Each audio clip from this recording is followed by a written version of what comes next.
Hello everyone, I'm Morgan with Team All Effects. I'm here to bring you Gold Paladins.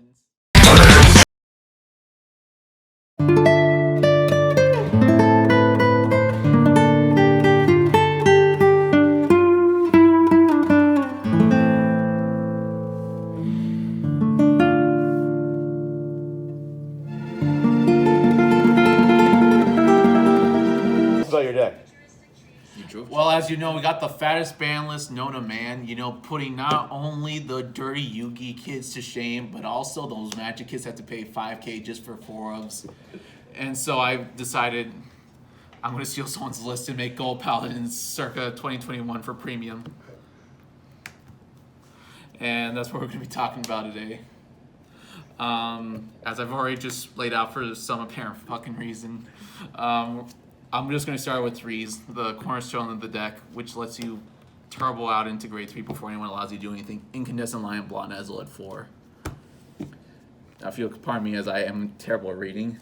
Act from hand, if I have Knight of Superior Skills Bowman's and Knight of Elegant Skills Gareth on your Vanguard and or rear guard. So blast one Crimson Lion Cub Criff. Ride this card as stand, and if your opponent's Vanguard is grade 2 or less, this unit gains -1 drive until the end of turn. And the auto skill, when this attacks, you may call a card from your hand to rear guard. How often do you do that skill? More than I like to admit. Because essentially we only run 7 grade 2s, so that way I can force G-Assist into Bowman, so that way I can just intentionally do this.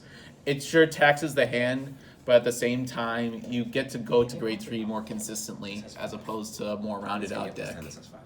What other grade 3s you got? Well, let's start with the card that broke V for a minute. It's not this guy, he's up next. This is Gurgwit, or pardon me, Sunrise Ray Knight Gurgwit. With a con fan skill, during your turn, if your opponent's Vanguard is grade 3 or greater, this unit and all your units placed by card's ability this turn gain plus 5K for each of my additional rear guard circles or Excel markers. Auto Vanguard once per turn. When this unit attacks or is attacked, cost counterblast 1. Look at the top 5 cards of your top deck. Call up to 2 cards from among them to rear guard circle. Shuffle your deck. And it's my And if it is my opponent's turn, I get to call them to Guardian Circle instead. So I get good offense and defense with this card, which is why. SPs? Yes. Graciously provided by Kingslayer Games, currently in progress. Anyhow, I didn't even need to say that. Okay, well, essentially he's your second ride after this.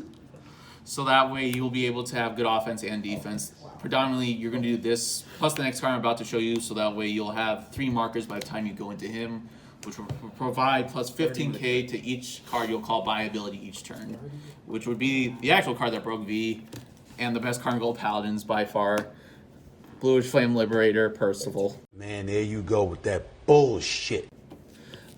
Percival has the con skill. All of your units are additional rear guard circles gain plus 5K from Vanguard, which is not what it's actually used for. Its auto Vanguard rear guard ability is what's important. When placed, if your Vanguard is grade 3 or greater, which you're going to turbo out while people are grade 1, mind you, cost counterblast 1 and discard a card from your hand.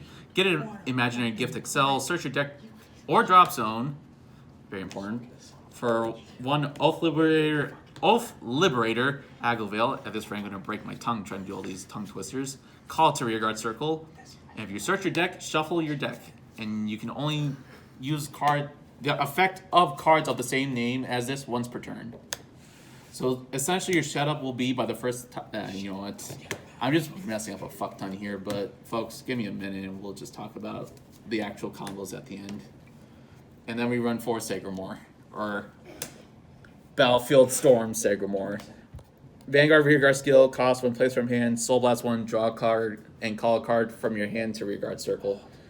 It's essentially more as a combo card for here, but at the same time, if you're starting to brick, you can also use it to draw out of. Let's move on to the 2s, which are right below the 3s. So for the 3s, we run the grade 2 that helps us get to the grade 3 before anyone else, because that's just the theme of the game here. 16 3s. You're going to get to grade 3 before them. You don't need to really stride. You have 3s. But anyhow, for Knight of Superior Skill, Bowman's. When placed from hand, cost discard a card from your hand, search your deck for up to one Knight of Elegant Skills, Gareth, call to rearguard, and shuffle your deck. When placed by a card's ability from rearguard, this unit gains plus 3k until the end of the turn. Essentially just being your main grade 2 ride, or just a very good combo piece again for your Gurgwit turn, as it could search the deck for Gareth and then give it plus 15, and then we'll talk about Gareth's skill when it comes to him. Oh my god, this is why And next we will be running 2 Oathlibrator Agleveils, the second best card in the clan.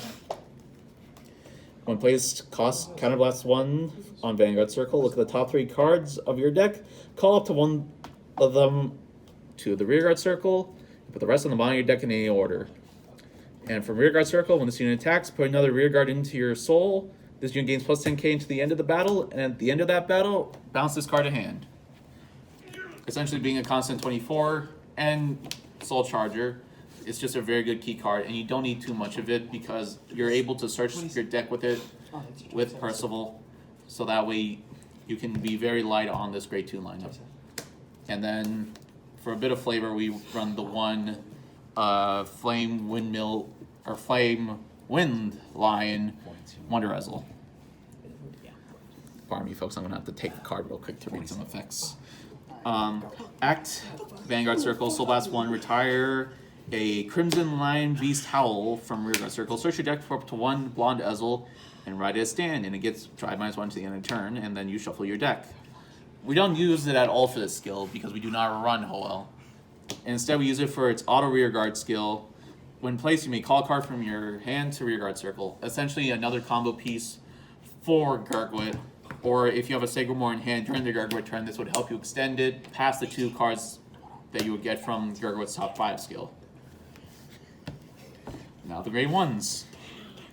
We run 4 of our grade 3 searcher, the Dawning Night Garbarduck.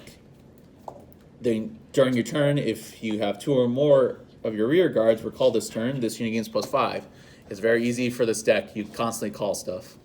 It's essentially free 13 for our keyword, which is Unite, which we'll talk about when we come to the strides.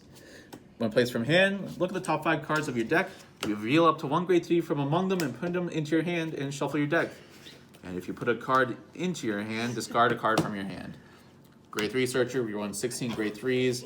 It helps you search through your deck really fast and helps find the combo pieces needed to get the deck's gimmick off. For Listener of Truth Ninjarin. Her skill is auto rearguard when placed by your card's ability, Soul Blast 1 and draw a card, or countercharge 1 and this unit gains plus 3k to the end of turn. Your main countercharger for the deck, or if you're light on hand, it's a draw. And now the last combo piece to the Superior Ride Chain, to Knight of Elegant Skills, Gareth. On Rearguard Circle, when placed by your card's ability, cost Counterblast 1, and this unit gains plus 10k until the end of turn. Again, predominantly as the grade 1 you need in order for this nice little combo to go off, or as a good extender again for Gurgwit. It just helps you turbo out and make consistent numbers. For triggers, it's fairly simple because in our very nice ban list, they kind of took away the greatest part of this deck, which allowed you to run the over trigger, which will allow you to tutor out with, one moment please, our Zeroth Dragon. Initially, this combo would basically be a free out for the deck. You don't necessarily need the over trigger to win. I would constantly draw this combo out rather than actually use it. So this hit was more for consistency's sake than anything else. That's what you're saying. Oh boy. And Yeah, man. Yeah. I can't. What am I going to say? Nothing. I can't believe it. Okay. I can't believe what I'm seeing. Which is why now I run 4 of the Strive Enabler Crypt. Gold Garnished Lion for the skill cost from hand while paying the cost for Stride.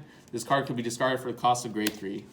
It's essentially a grade 3 as your crit trigger. And then as another 4 we run Player of the Holy Core Theodora, GB1, from rearguard circle, put it into soul, and give your Vanguard plus 10k for the end of the battle.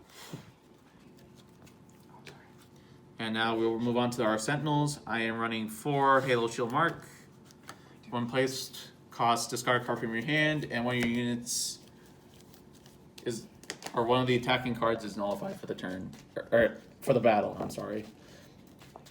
Essentially being tutorable with Gurgwick because off the top 5 of his defense skill, you can call a Perfect Guard and pitch a card from hand. This would be another great way to just cycle back triggers or just tutor them out. So that way you would have good guard. And last 4 heal triggers. I choose V heal triggers over some of the G heal triggers just because of their flat number just being more useful at different points of the game. Fronting, Strength, Perion. You can run any one. Elixir Sommelier. You could use one of the other heal triggers, be it for Unflip or Soul Charge. I just feel like the number is way more consistent. And of course, the only starter you're allowed to run because of this chain, Crimson Light Krith. If you can't run the starter, you can't do the Superior Ride chain, so there's no real point in running anything else unless you're just trying to, I don't know, mess with people. Make sure they're actually paying attention to what cards you play. For the Stride Zone, we are running 3 of the best Stride, personally. Golden Dragon, Spear X Dragon. Spear X Dragon skill is act from the G Zone, Unite, which would mean if you call 2 cards to rearguard this turn, if your Vanguard is grade 3, cost counterblast 2 and discard a card from your hand, and stride this card from your G Zone onto your Vanguard circle from face down. Act once per turn, Vanguard circle, Soul Blast 1, turn a card from your G Zone face up, look at the top 5 cards and call 2 of them from rearguard, and shuffle the deck. Essentially, this would be the key combo that we were talking about earlier, starting on Bowman's as your grade 2 ride, and having Ezel in hand. You would have this on rearguard. And typically what will happen is if they crit you or for some reason give you more than 1 counterblast, you would ride for free, Soul Blast the crit that would be in your soul in order to get the ride off, and then cost counter 2, pitch a card from hand, and stride effectively while they're on grade 1. Which would then allow you to go into your Xerath Dragon or some of your higher GBN related strides while they're still trying to work their way up to grade 3, which is this deck's predominant strength. Cracky voice, I'm doing very well. And then from there we won, I can't see this text, there's too much glare, which is a reference to an old video of ours if you care to look later, folks. Golden Dragon, Barbant Dragon. Fan skill, once the unit attacks, put 2 rear guards at the bottom of your deck in any order, and turn a card from your G Zone face up. Draw 2 cards and call up to 2 cards from your hand to rear guard circle. Call 2 more cards. This unit gains a crit until the end of turn. I like this card a lot simply because at times when they would counterblast deny you, he's a very good stride, or if you have too many combo pieces in hand that you would like back in your deck, he's the way to put it back. Before, you used to be able to put the over trigger back into your deck, but now your options would be maybe if you already spent a Gareth for the turn and you'd like to put him back into your deck, or maybe you just want to throw, I don't know, a Segramore or 2. You can put it back in there. And then you'd be able to have a Vanguard with a crit, which is what we were lacking for the better part of Ola Stride era, which is very much appreciated now, approximately 3 years later. Next up, we run 2 for the Link Joker matchup. I'm sorry, I can't see. I am blind. I'm legally blind. Absolution, Lion King, Mithril Ezel. Active Vanguard circle costs once per turn. Counter 1, choose one of this and turn it face up. If you have a hard card with Ezelin's card name, unlock all your locked cards, look at the top 5 cards of your deck, search up to 1 card from among them, call them to rear guard, and shuffle my deck. And increase this unit and the unit that was called by this ability by the power of the original call. So if I were to call out, let's say, Bowman's, I would give this card and Bowman's an additional 9k. It's predominantly there for the unlocking, because in the Link Joker matchup, you will not have too much room as you're going to turbo out and just try to kill them as fast as possible. If they remotely go into any sort of stall game, that's where you start to peter out. And so that's where you'll want to run the Mithrils. Next up, another pair, 2 Golden Dragon, Glorious Reigning Dragon. I'm just going to keep one in hand so I could keep reading. Unite, again, called 2 during the turn. Counter 1, choose a face down card with the same name in my G zone and turn it face up. Choose 2 of my rear guards, put them on the bottom of my deck in any order. Once the unit attacks, and you pay the cost. If I do, look at the top 7, and I can call as many as I want per the number of face-up cards in my G zone to rear guard. And if I called 3 or more after the shuffle, I can countercharge and soul charge. Another answer card for bad matchups. This would refill your board in case you were to face like Kagero. I would say Narukami, but they retire behind now, so you don't get anything back from them. But it'd be a really good way to refill your board. Or in some cases, you would just throw 2 back intentionally to help deck out reasons because you do turbo through your deck a lot. And in very good stall matchups, this would be another good card to run along with Burbant. Next up, we run 2 Master Swordsman of the First Light, Gurgwood Helios. Active Vanguard skill, Unite. Turn this card face up in the G zone, and this unit gains Drive +1. And GB3, Bang, Kant. This unit gains +5k for each of my rear guards, and your opponent cannot call grade 1s or greater from hand to guard circle during the battle that this unit attacked. 2 very great scenarios for this card, either being that they counterblast now you again. This would be a good way to draw back up 4 while still maintaining good pressure. Or if they're put to 5 and run grade 1 perfect guards, sentinels, this would be a great way to finish the game. Essentially having 60k body while they have to struggle to get over a very large number, and you still have a full board.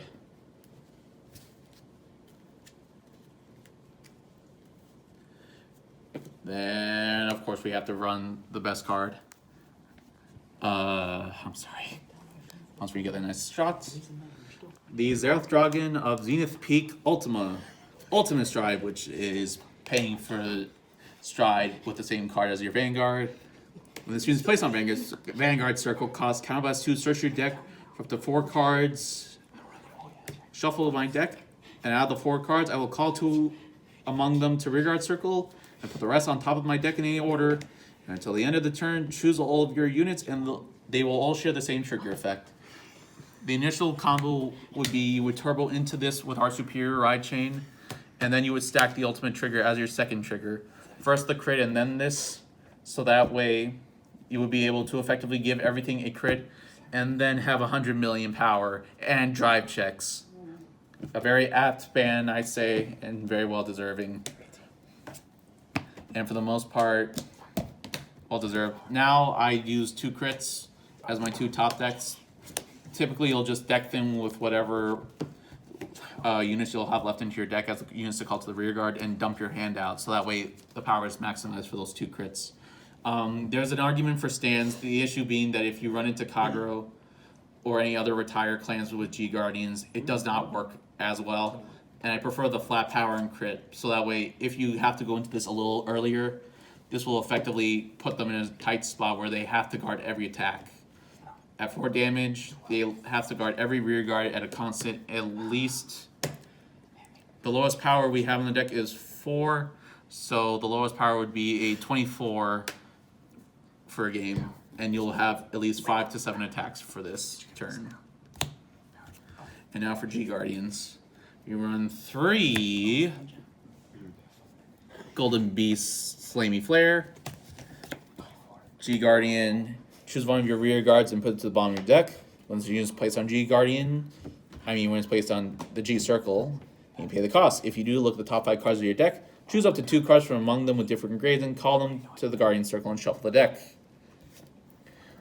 This deck loves finding its perfect guards while it's still in deck and being able to call them to Guardian Circle while not using as much hand to guard. And this is another example of that. Another way to throw back in your combo pieces and just put out guard for different power. Typically you'll call a grade 1 and a trigger, and this will be able to guard a fair amount. And that basically covers it. And finally, our last 2, the True Liberator of Healing, Elise. Basic skill is GB1 when placed on the Guardian Circle. Cost counterblast 1. Choose a face down card in my Guardian Circle and turn it face up. Look at the top 2 cards from top deck. I may call one from among them to Guardian Circle. Until the end of the battle it gets. When a unit does not hit in an attack where this unit is successfully guarded, I may call that unit to the rearguard circle and put the rest among them to the bottom of my deck. Essentially being a free unit to call the rearguard circle. I personally would have loved if they changed the wording to where you would, instead of move, place the card onto the rearguard circle to gain on-place effects. In retrospect, it just hinders the type of capabilities that Gold Paladin can see, as we have a lot of on-place skills and can maybe even combo out of this. A lot of design flaws which could have been really expressive when it came to the clan that I just felt was limiting. And other than that, that's basically our deck profile. We love you, Margie. Thank you, everyone, and hopefully we can bring you some more. Like, comment, and subscribe. 振り返らないであの時